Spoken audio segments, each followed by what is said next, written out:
میرے عزیز بھائیوں، اللہ رب العالمین نے ہم سب کو اس دنیا میں ایک خاص مقصد کے تحت بھیجا ہے۔ یہ اللہ رب العالمین کا فضل و کرم ہے کہ اللہ نے ہمیں بغیر سوال کیے مسلمانوں میں پیدا کیا۔ یہ اللہ رب العالمین کی بہت بڑی نعمت ہے کہ اللہ نے ہمیں ایمان کی نعمت سے سرفراز فرمایا، چونکہ ایمان کی نعمت اور دولت در حقیقت سب سے اعلیٰ اور سب سے اہم اور سب سے قیمتی نعمت اور دولت ہے، چونکہ یہ ایک ایسی چیز ہے جس پر انسان کی نجات کا اور سکسس کا مدار ہے کہ کون سا انسان کامیاب ہوگا، کون سا انسان ناکام ہوگا، کون سا انسان سکسسفل ہوگا اور کون سا انسان لاس میں رہے گا، نقصان میں رہے گا۔ یہ در حقیقت ایمان طے کرنے والا ہے۔ اللہ رب العالمین جو کہ الحکیم ہے، آل وائز ہے، العلیم ہے جو آل نوئنگ ہے، القادر ہے، القدیر ہے جو اومنی پوٹنٹ ہے، جو ہر چیز پر قدرت رکھنے والا ہے، ہر چیز کی طاقت رکھنے والا ہے، اس اللہ نے اس کائنات کو جب بنایا تو ایک مقصد کے تحت بنایا۔ اللہ رب العالمین کا کوئی بھی فعل بغیر مقصد اور بغیر حکمت کے نہیں ہو سکتا، چونکہ وہ الحکیم ہے، وہ آل وائز ہے۔ اللہ رب العالمین نے جب اس دنیا کو بنایا تو ظاہر ہے اس کے پیچھے حکمت ہے، اس کے پیچھے مقصد ہے، اور وہ مقصد اور حکمت یہ ہے کہ اللہ رب العالمین اس دنیا میں ایک ایسی مخلوق کو بھیجے جس کا امتحان لیا جائے گا۔ اور وہ مخلوق کون ہے؟ انسان ہے، بنی نوع آدم ہے۔ اور اللہ کے نبی صلی اللہ علیہ وسلم نے جو بیان فرمایا متعدد روایتوں میں، اور اللہ رب العالمین نے قرآن کریم میں متعدد آیتوں میں بیان فرمایا کہ اس دنیا میں آنے کا مقصد ایک انسان کا کیا ہے۔ اللہ نے قرآن کریم میں سورۃ الذاریات میں فرمایا وَمَا خَلَقْتُ الْجِنَّ وَالْإِنسَ إِلَّا لِيَعْبُدُونِ، کہ ہم نے جن و انس کو پیدا ہی اس لیے کیا ہے تاکہ وہ میری عبادت کریں اور مجھے راضی کریں۔ اور عبادت کا مطلب بھی سمجھ لیجئے اچھے طریقے سے۔ عبادت ہر اس کام کو کہتے ہیں جو اللہ کو راضی کرنے کی غرض سے کیا جائے، اجر و ثواب کو حاصل کرنے کے لیے کیا جائے، اور شریعت کے دائرے اور شریعت کے اصول کے موافق کیا جائے، وہ عبادت ہے۔ انسان کی پوری زندگی در حقیقت عبادت ہے، ایک مومن کی پوری زندگی در حقیقت عبادت ہے۔ اسی لیے علماء کرام نے عبادت کی دو قسمیں بیان فرمائی ہیں، ایک ہے عبادت بالواسطہ اور ایک ہے عبادت بلا واسطہ۔ ایک ہے ڈائریکٹ عبادت، مثلا ابھی ہم نے نماز ادا کی مغرب کی، یہ جو ہم نے رکوع کیا، یہ سجدہ کیا، قرآن کی تلاوت کی، اس کا بنیادی اور ڈائریکٹ مقصد اللہ کی عبادت کرنا ہے کہ نہیں ہے؟ اسی طرح عبادت کی ایک اور قسم ہے عبادت بالواسطہ، کسی چیز کے ذریعے عبادت کرنا، انڈائریکٹ عبادت جسے ہم کہہ سکتے ہیں۔ مثلا ہم کھانا کھا رہے ہیں، نبی کی سنت کے مطابق کھا رہے ہیں، اور اس نیت سے کھا رہے ہیں کہ اللہ راضی ہو جائے، اور یہ جو قوت کھانے سے مجھے ملے گی میں اللہ کے دین کے لیے صرف کروں گا، یہ بھی عبادت ہے۔ ہم تجارت کر رہے ہیں، بزنس کر رہے ہیں، بزنس کو شریعت کے اصولوں کے تحت کر رہے ہیں، نبی کی تعلیمات کے مطابق کر رہے ہیں، اور اس نیت سے کر رہے ہیں کہ اس کے ذریعے جو مجھے پروفٹ ملے گا انشاءاللہ اس کا ایک حصہ میں اللہ کے دین میں لگاؤں گا، اپنے بچوں اور گھر والوں کو پالوں گا، پرورش کروں گا، یہ بھی عبادت۔ تو ایک مومن کی پوری زندگی در حقیقت عبادت ہے۔ اسی لیے جو آیت شروع میں نے آپ کے سامنے تلاوت کی، اس میں اللہ رب العالمین نے نبی کریم صلی اللہ علیہ وسلم کو یہ کہنے کا حکم دیا، قل، آپ کہہ دیں، ان صلاتی، میری نماز، ونسکی، میری قربانیاں، ومحیایا، میری زندگی، ومماتی، اور میری موت، للہ رب العالمین، سب کے سب اللہ کے لیے جو تمام جہانوں کا رب ہے۔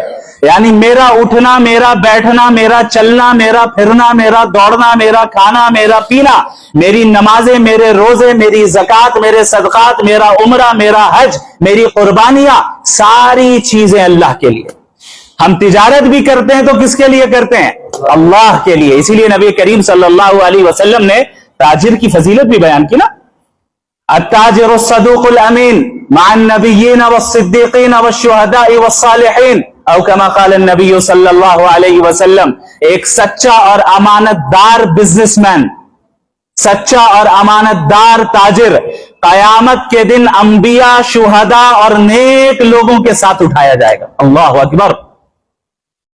وہ تجارت جسے ہم سمجھتے ہیں کہ بھئی یہ تو دنیا داری ہے، یہ الگ بات ہے کہ کوئی اگر تجارت میں اس طرح منہمک ہو جائے کہ اللہ کی یاد سے غافل ہو جائے تو ظاہر ہے یہ غلط ہے اور یہ دنیا داری ہے.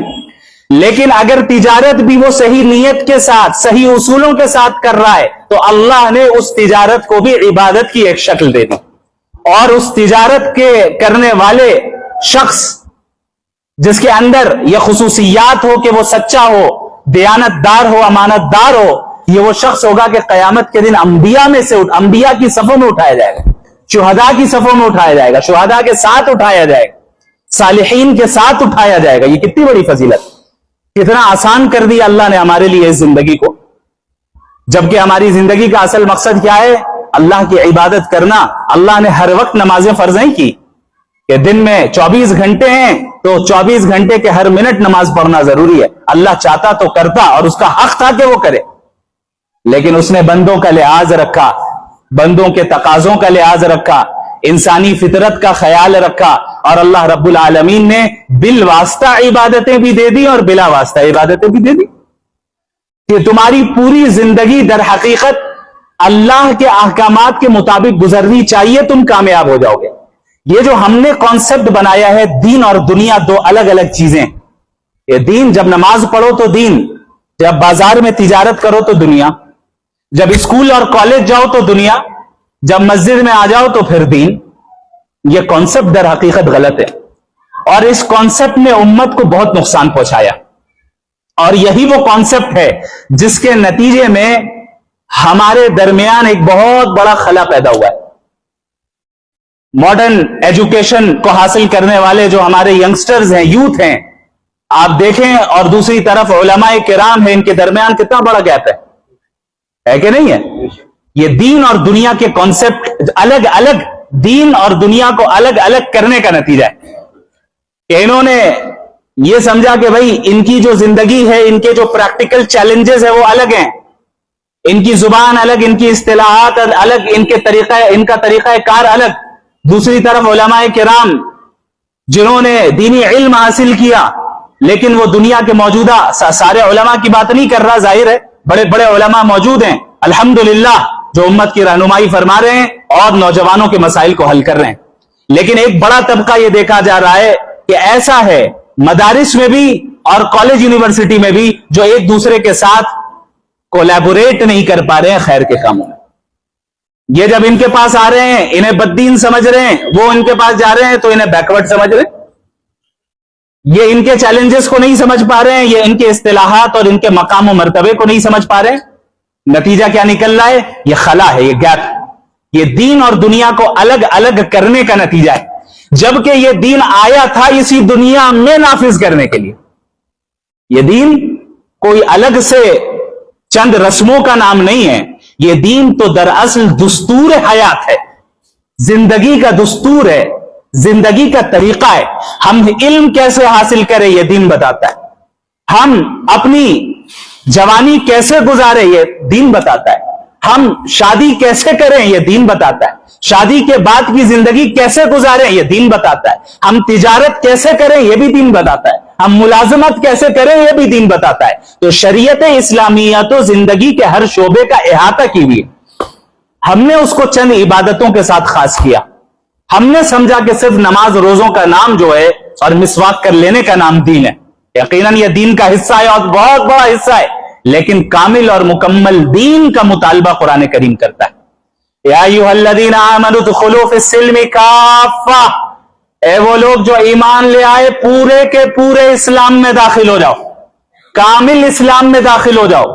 یہ نہیں کہ جب چاہا تب دین پہ عمل کر لیا اور جب چاہا تب دنیا اور معاشرے کے سٹینڈرڈز کے مطابق عمل کرنے لگ جائیں. یہ مطالبہ کیا کرتا ہے یہ دین؟ قرآن کریم کیا مطالبہ کرتا ہے؟ پورے پورے دین میں آؤ، مکمل اور کامل مسلمان بنو، مکمل اور کامل دین پر عمل پیرا ہو. یہ ہے مطالبہ، یہ ہے مطالبہ۔ لیکن ظاہر ہے جب حضرت آدم علیہ السلام کو اللہ رب العالمین نے پیدا فرمایا اور پھر تمام فرشتوں کو بشمول ابلیس کو حکم ہوا کہ اللہ کے حکم ہے، اللہ کا حکم ہے کہ حضرت آدم کے سامنے جھک جاؤ، اس نے انکار کیا اور کیا کہا؟ انا خیر من، میں تو ان سے بہتر ہوں، خلقتنی من نار، آپ نے مجھے آگ سے پیدا کیا، وخلقتہ من طین، اسے تو مٹی سے پیدا کیا گیا۔ اس نے یہ نہیں دیکھا کہ حکم کہاں سے آ رہا ہے، اس نے اپنی عقل کے گھوڑے کو دوڑایا۔ یہ نہیں دیکھ رہا ہے کہ اللہ کیا کہہ رہا ہے، جبکہ وہ اس بات کا علم تھا اس کے پاس کہ اللہ تمام کائنات کا خالق و مالک ہے اور اللہ کی اطاعت میں ہی کامیابی ہے، لیکن اس نے محض اپنی انا کے نتیجے میں اللہ کے حکم کا انکار کیا۔ نتیجہ کیا نکلا؟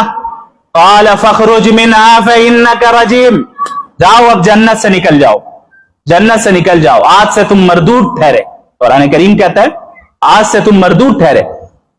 شیطان اللہ رب العالمین اس وقت کتنا ناراض ہیں، اس کے باوجود اللہ سے کہہ رہا ہے انظرنی الی یوم یبعثون، بس قیامت تک مجھے مہلت دے دیجیے، قیامت تک۔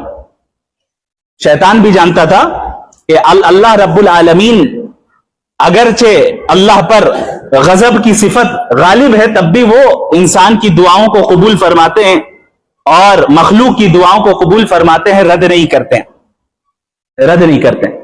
اس نے کہا انظرنی الی یوم یبعثون، بس قیامت تک مجھے مہلت دیجیے، میں کیا کروں گا؟ لأغوینہم اجمعین، آدم اور آدم کی اولاد کو سیدھے راستے سے ہٹا کر رہوں گا۔